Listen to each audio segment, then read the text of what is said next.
আসসালামু আলাইকুম ওয়া রাহমাতুল্লাহ। ইসলামী ধর্ষণের শাস্তি কি? সমাজে ধর্ষণ একটি ভয়াবহ অপরাধ যা মানুষের ইজ্জত ও মর্যাদাকে ধ্বংস করে। কিন্তু ইসলাম এ বিষয়ে কি বলে? ধর্ষণের শাস্তি কি? চলুন কোরআন ও হাদিসের আলোকে জেনে নিই। ধর্ষণ শুধু সামাজিক অপরাধ নয়, এটি ইসলামে একটি ভয়ানক গুনাহ ও কবিরা গুনাহ।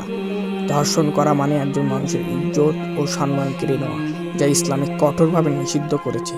আল্লাহ বলেন, আর যেন অন্যায়ভাবে মুমিন নারী পুরুষের উপর অত্যাচার চালায় তারা বড় কঠিন শাস্তির উপযুক্ত। সূরা আল আহজাব আয়াত নম্বর 58। যারা বিবাহিত হওয়ার পরেও ব্যভিচার করে তাদের জন্য শাস্তি হলো পাথর মেরে মৃত্যুদণ্ড, আর অবিবাহিত ধর্ষকের জন্য 100 বেত্রাঘাত এবং নির্বাসন। সহিহ মুসলিম। প্রথমত, যদি কোনো ব্যক্তি জোরপূর্বক ধর্ষণ করে তবে তার শাস্তি চূড়ান্ত শাস্তি হিসাবে মৃত্যুদণ্ড। দ্বিতীয়ত, রাসূল সাল্লাল্লাহু আলাইহি ওয়াসাল্লাম বলেন, যে ব্যক্তি অন্যায়ভাবে কাউকে হত্যা করে তার শাস্তি মৃত্যুদণ্ড। তিরমিজি। ধর্ষণও এক ধরনের হত্যার সমান, কারণ এটি একজন নারীর আত্মা ও মানসিকতা ধ্বংস করে। তাই ইসলাম ধর্ষককে কঠোর শাস্তি দিয়েছে। অনেকেই প্রশ্ন করেন, ধর্ষণের শাস্তি কি বাস্তবে কার্যকর হতে পারে? হ্যাঁ, যদি ইসলামী শরিয়া আইন মেনে চলা হয় তাহলে সমাজ থেকে ধর্ষণের মতো অপরাধ দূর করা সম্ভব।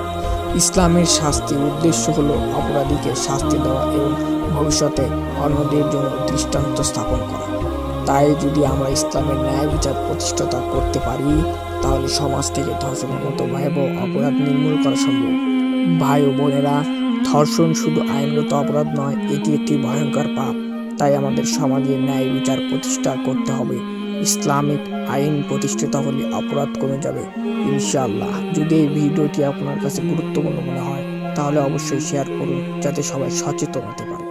আল্লাহ আমাদের সবাইকে সঠিক পথে চলার তৌফিক দান করুন। আসসালামু আলাইকুম ওয়া রাহমাতুল্লাহ।